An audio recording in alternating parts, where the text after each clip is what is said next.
My parents came and they said to me, and my mom's crying, she's like, sorry son, what did we do wrong for you to be like this? And then it broke me because they did nothing wrong.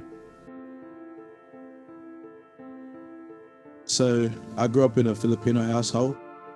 When I was in school, with the expectations of and the stereotype of an Asian kid, I always thought there was something like wrong with me because I wasn't hanging out with people my race. As a kid, I was always getting into trouble. Since as soon as I got to school, I was already getting phone calls home that I was getting into trouble. It wasn't serious, but it's like I was a naughty kid. In the Asian culture, they like to compare you. It made me feel like I always had to prove something to them. And that's how I started to live my life, trying to always prove myself. As soon as I got to high school, I started to go through rebellion. And one of my best mates that I met, he became this big influence in my life that I wanted to be like him. So we started to influence each other. My friend, we got into an altercation. It led to him getting stabbed in the stomach, and I wasn't there. When he got stabbed, I felt so helpless because I just got kicked out of school. I didn't like that feeling that I couldn't go to anyone. My best mate just got stabbed. Who do I go to? I started to befriend and then end up becoming brothers with a lot of people that were much worse than I was. I ended up dabbling into certain things that eventually became them because I wanted to prove myself. Like my parents would start to see like, where were you at this time of night? It's at one of my friends from school. So I'd lie to them. It will start to bleed into home because now I'm talking to my parents a certain way. I will start saying, shut up, Mum. All that anger and the way that I was outside of home, I started to bring it home. What happened? Like, why are you talking to us like that? That I started to challenge my dad into a physical altercation. I'll be like, what are you gonna do? I wasn't living in the direct area where the postcode wars were happening, but I was living around it. And it became a war between a certain postcode, an area, and a bunch of postcodes against another. Eventually, I started to be friendly. I saw them as my brothers.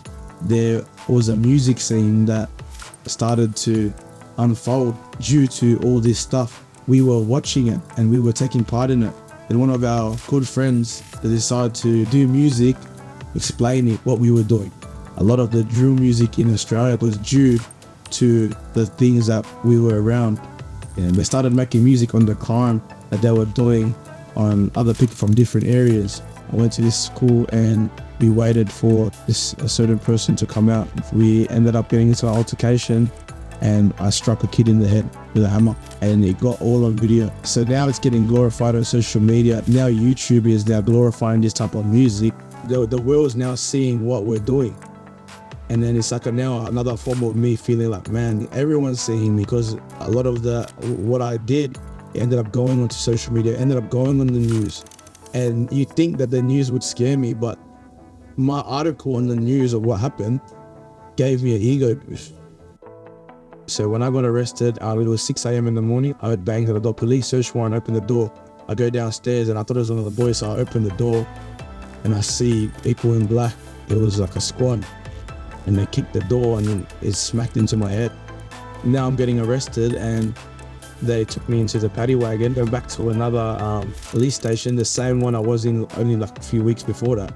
2 months after I get released from jail, I ended up doing a lot of drugs.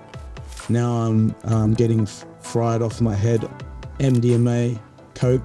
I started to have suicidal thoughts when I was coming down from these drugs. People around me were seeing what I was doing to myself. I feel so confined. I feel like I had chains. I was strapped on to a certain place. There was a point where I said I had enough. Is there something that's different? Is there something that's going to be different in my life? I ended up going to a church, and this church, everyone's shaking your hand and everyone's trying to be friendly. I'm like, man, these guys are so friendly. This is like weird. I'm at a church too. There's no crosses and statues, and I'm like, wow, like, what type of church is this? Then the altar call came, and then the question was, if you were to die today, where would you go? I thought about it. If I were to die tonight, I'm not going to make it to heaven. It planted something in my head. Now it's hard to tell a lot of my friends about it. Oh man, I found this church and I'm really questioning things now. And I think this is what I want to do. I want to change. And that's when I realized, I looked at my life and And I didn't want to live in that fear of not knowing what's going to happen in my life. When I got saved, I felt like a completely transformed person. I felt like so much weight was in my shoulders. I didn't have to prove myself to anyone. I'm not here to impress anyone. We're not here to live like that because God doesn't see me like that. So my parents started to now see the transformation in my life. I believe God's called me to bring these people to Him and do my part. So that one day when I do stand before Him, I'm going to ask God, how did I go?